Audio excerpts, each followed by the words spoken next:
이 새벽 우리에게 주신 하나님 말씀은 호세아 9장 1절에서 17절까지의 말씀입니다. 호세아 9장 1절에서 17절까지의 말씀입니다. 우리 하나님의 말씀을 다 함께 받들어 읽겠습니다. 이스라엘아, 너는 이방 사람처럼 기뻐 뛰놀지 말라.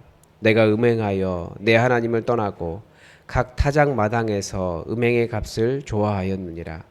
타작 마당이나 술틀이 그들을 기르지 못할 것이며 새 포도주도 떨어질 것이요 그들은 여호와의 땅에 거주하지 못하며 에브라임은 애굽으로 다시 가고 아수르에서 더러운 것을 먹을 것이니라. 그들은 여호와께 포도주를 부어 드리지 못하며 여호와께서 기뻐하시는 바도 되지 못할 것이라. 그들의 재물을 애곡하는 자의 떡과 같아서 그것을 먹는 자는 더러워지나니 그들의 떡은 자기의 먹기에만 소용될 뿐이라. 여호와의 집에 드러날 것이 아님이니라. 너희는 명절날과 여호와의 절기의 날에 무엇을 하겠느냐? 보라, 그들이 멸망을 피하여 갈지라도 애굽은 그들을 모으고 노브는 그들을 장사하리니 그들의 은은 귀한 것이나 찔레가 덮을 것이요 그들의 장막 안에는 가시 덩굴이 퍼지리라. 형벌의 날이 이르렀고 보응의 날이 온 것을 이스라엘이 알지라. 선지자가 어리석었고 신에 감동하는 자가 미쳤나니 이는 내 죄악이 많고 내 원한이 큼이니라. 에브라임은 나의 하나님과 함께한 파수꾼이며 선지자는 모든 길에 진 새 잡는 자의 그물과 같고 그의 하나님의 전에는 원한이 있도다. 그들은 기브아의 시대와 같이 심히 부패한지라. 여호와께서 그 악을 기억하시고 그 죄를 벌하시리라. 옛적에 내가 이스라엘을 만나기를 광야에서 포도를 만남같이 하였으며 너희 조상들을 보기를 무화과 나무에서 처음 맺힌 첫 열매를 봄같이 하였거늘 그들이 바알 부올에 가서 부끄러운 우상에게 몸을 들이므로 저희가 사랑하는 우상같이 가증하여졌도다. 에브라임의 영광이 새같이 날아가리니 해산하는 것이나 아이 베는 것이나 임신하는 것이 없으리라. 혹 그들이 자식을 기를지라도 내가 그 자식을 없이 하여 한 사람도 남기지 아니할 것이라. 내가 그들을 떠나는 때에는 그들에게 화가 미치리로다. 내가 보건대 에브라임은 아름다운 곳에 심긴 두로와 같으나 그 자식들을 살인하는 자에게로 끌어내리로다. 여호와여, 그들에게 주소서. 무엇을 주시려 하나이까? 아이 베지 못하는 태와 전 없는 유방을 주시옵소서. 그들의 모든 악이 길갈에 있으므로 내가 거기에서 그들을 미워하였노라. 그들의 행위가 악함으로 내 집에서 그들을 쫓아내고 다시는 사랑하지 아니하리라. 그들의 지도자들은 다 반역한 자니라. 에브라임은 매를 맞아 그 뿌리가 말라 열매를 맺지 못하나니 비록 아이를 낳을지라도 내가 그 사랑하는 태의 열매를 죽이리라. 그들이 듣지 아니하므로 내 하나님이 그들을 버리시리니 그들이 여러 나라 가운데 떠도는 자가 되리라. 아멘.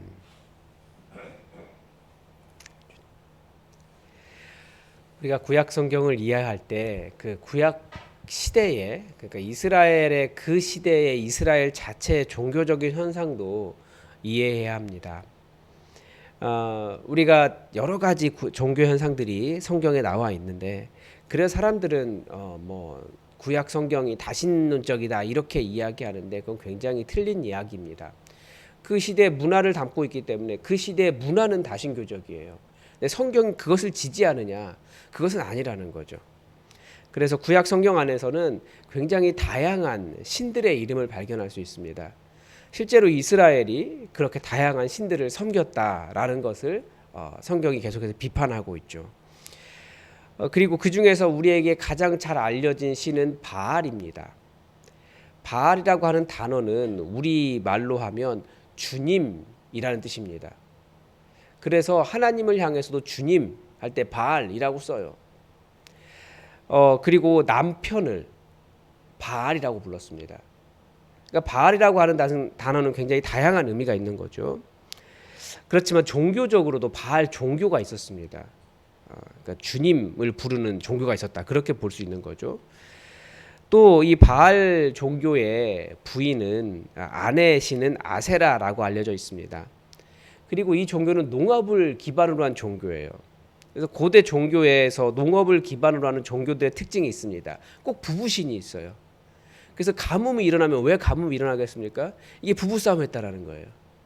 그래서 그리고 또 이 농업을 기반으로 하는 종교의 특징은 첫 번째로는 순환론적입니다. 실제로 농업이 순환론적이잖아요. 그래서 봄에 씨를 심으면 여름에 자라고 가을에 열매 맺고 겨울이면 쉬고. 그래서 모든 그 농업을 기반으로 하는 종교들은 순환론적입니다.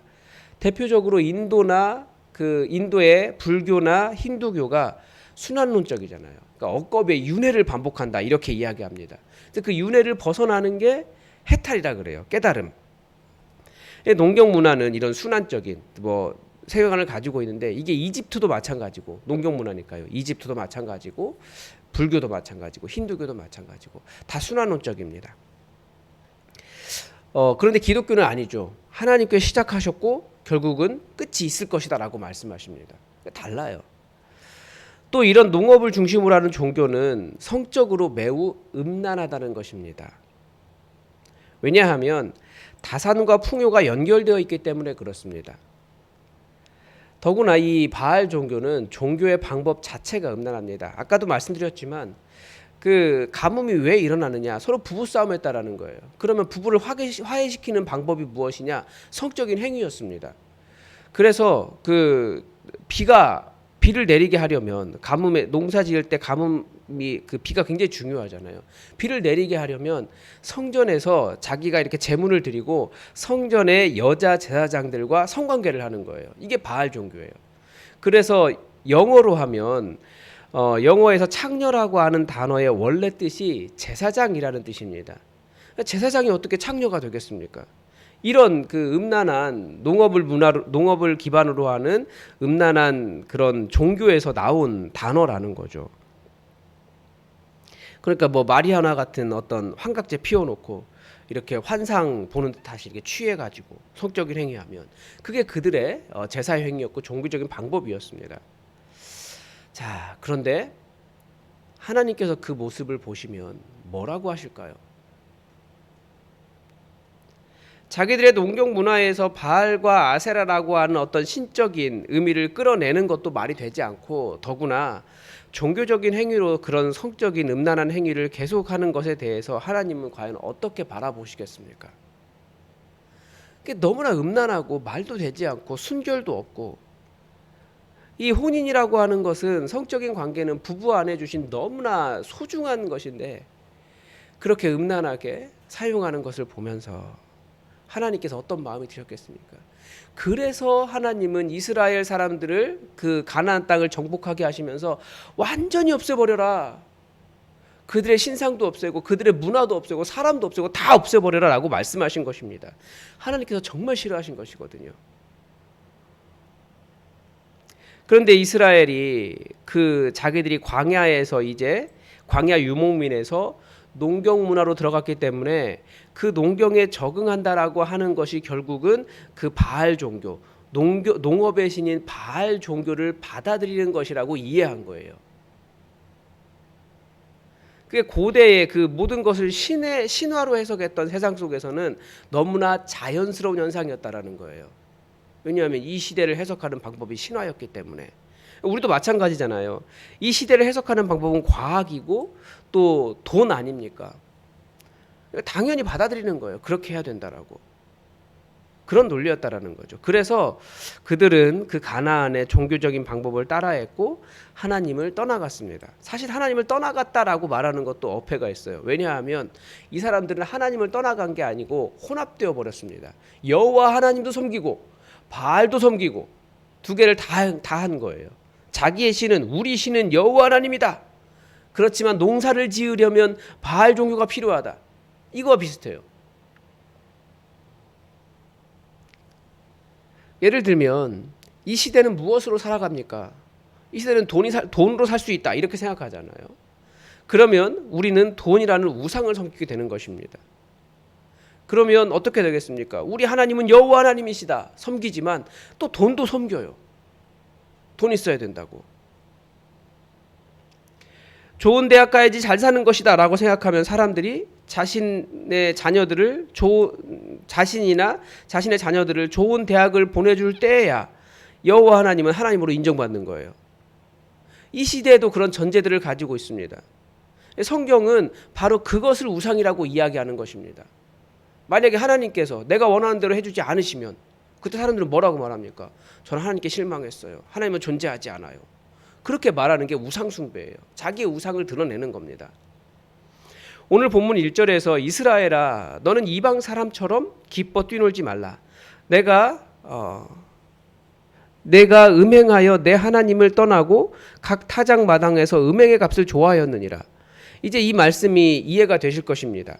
각 타작 마당에서 이방 사람처럼 뛰노는 것, 이게 그 우상, 그 이방 종교의 특징을 이야기하는 거거든요. 바알 종교의 특징.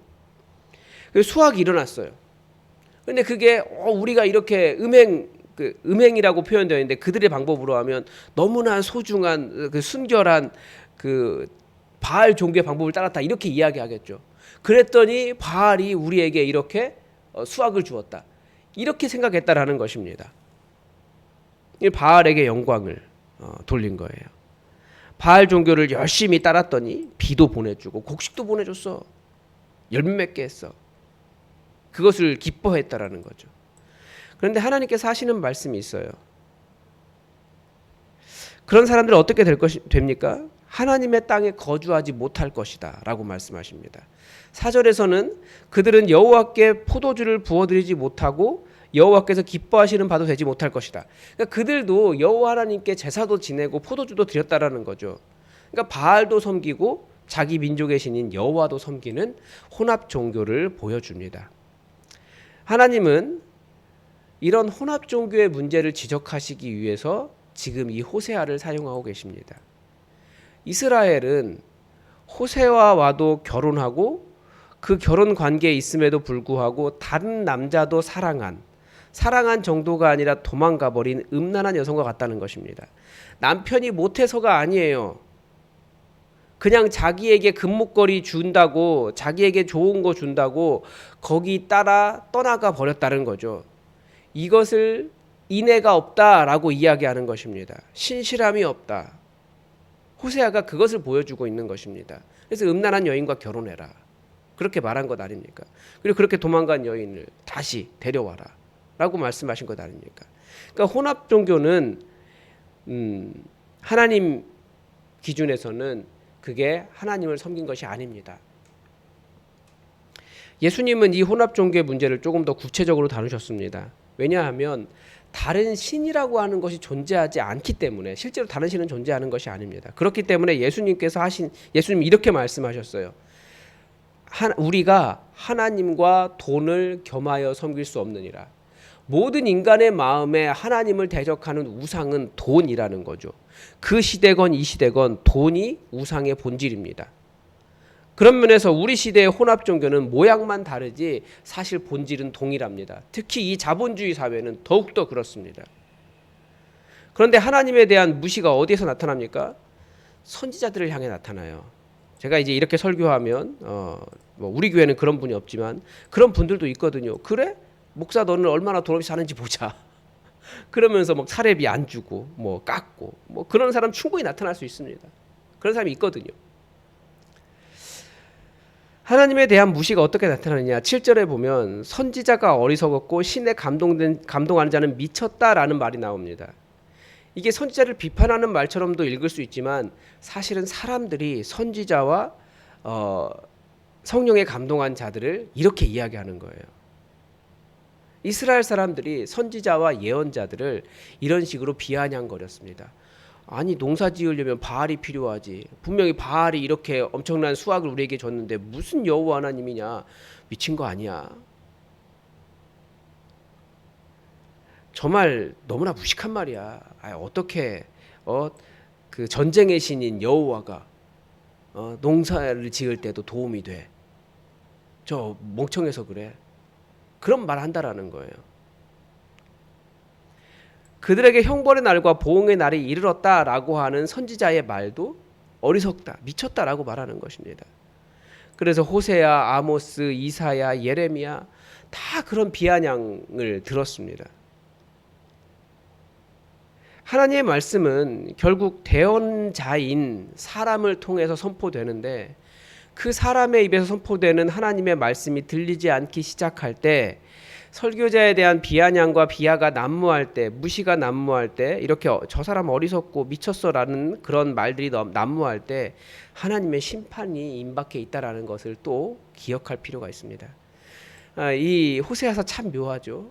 때로는 선지자들이나 종교 지도자들이 타락의 원인이 되기도 하고, 때로는 선지자나 종교 지도자들이 하나님의 파수꾼이 되기도 한다라고 양면성을 다 보여주는 거예요.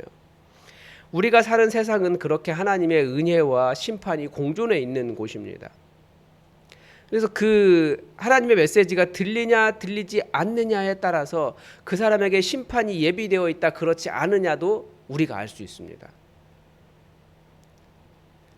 우리는 근본적으로 그 하나님의 그 근본 마음을 우리가 알고 하나님을 신뢰할 필요가 있습니다. 하나님께서 옛적에 이스라엘을 만나셨을 때 광야에서 포도주를 만난갑고 무화과 나무에서 처음 맺힌 첫 열매를 봄같이 기뻐하셨다라고 말씀하십니다. 그런데 그들이 우상을 섬기는 자들이 되어버린 거예요. 하나님은 변하지 않으셔도 우리는 변할 수 있다라는 거죠. 그래서 더욱더 우리는 하나님과의 첫사랑을 기억할 필요가 있고, 하나님께서 우리를 어떻게 바라보시는가, 그 하나님의 사랑의 관점을 이해할 필요가 있습니다. 그런데 성경은 무엇을 말하냐면 절대 상황을 통해서, 눈에 보이는 것을 통해서 하나님께서 나를 사랑하신다, 그렇지 않는다, 이렇게 판단하면 안 된다라는 거예요.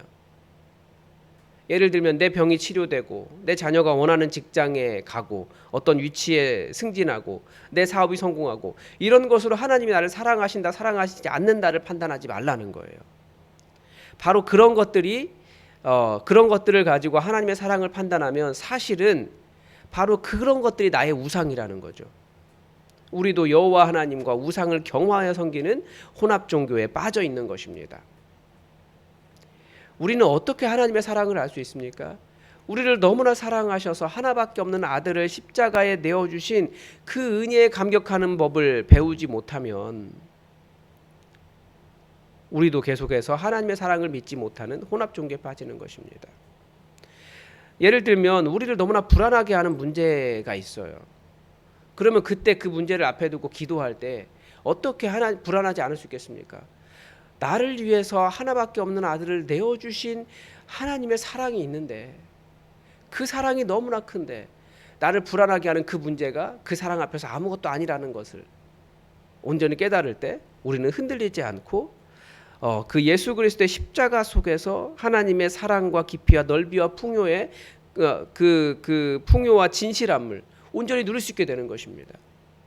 여러분, 그래서 하나님의 사랑에, 그 십자가의 사랑에 집중하십시오. 다른 것에 은혜가 있다라고 생각하지 마시고, 다른 어떤 상황이나 환경, 눈에 보이는 것 때문에 우리의 믿음이 흔들리는 것이 아니라, 우리는 하나님께서 말씀하신 그 말씀을 사랑하고, 말씀을 믿고 십자가를 사랑하고, 환경 때문에 흔들리지 않고 하나님의 사랑을 의심하지 않고, 그렇게 혼합 종교, 이 시대의 혼합 종교에 빠지지 않았으면 좋겠습니다. 이 시대는 너무나 그런 혼합 종교가 강해요. 특히 자본주의 사회를 살아가기 때문에 우리는 내가 누릴 수 있느냐, 내가 해외여행 갔느냐, 내가 무슨 차 타느냐, 이런 것들이 다 우상이 되고 있어요. 근데 하나님은 그게 바로 우상이다, 혼합 종교다라고 가르쳐 줍니다. 우리의 하나님, 우리를 살리시는 분, 우리에게 모든 걸 주시는 분은 오직 여호와 하나님이십니다. 어리석은 말이 아니라 이것이 진실입니다. 이것을 꼭 기억하시고 오직 여호와 하나님만 바르게 섬기는 믿음의 백성들 되시기 바랍니다. 오늘도 하나님의 뜻이 우리에게 이루어지기를 주기도문으로 기도하겠습니다. 하늘에 계신 우리 아버지, 아버지의 이름을 거룩하게 하시며 아버지의 나라가 오게 하시며 아버지의 뜻이 하늘에서와 같이 땅에서도 이루어지게 하소서.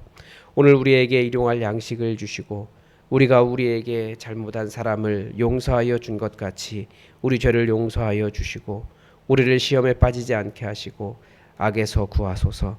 나라와 권능과 영광이 영원히 아버지의 것입니다. 아멘. 여러분, 오늘은 목요일인데 이 나라를 위해서 기도했으면 좋겠습니다. 이 나라가 평화를 알지 못합니다. 민주주의가 시작된 이래에 민주주의의 역사가 짧지만 계속해서 싸워온 것 같아요. 우리나라는 안타깝지만 그래 왔습니다. 그래도 하나님께서 여기에 이르게 하셨는데 이 정치가 정말 무엇인지 우리가 정치 이런 대립을 넘어서 좀 새로운 것을 꿈꿀 수 있는 그런 정치가 일어날 수 있도록 이 나라를 위해서 기도해 주시고 어려운 시대를 살아가고 있는데 이 어려운 시대 속에서 우리 평안을 누릴 수 있도록 어려운 사람들을 위해서도 여러분 기도를 부탁을 드립니다. 이 나라 위해서 모든 부분이 안정되고 특히 다음 세대가 좀 평안한 가운데 자랄 수 있도록 너무나 거칠고 또 폭력과 음란함이 강한데 그런 문화들이 사라질 수 있도록 다음 세대를 위해서도 기도를 부탁을 드립니다. 우리 다 함께 이 나라를 위해서 기도하겠습니다.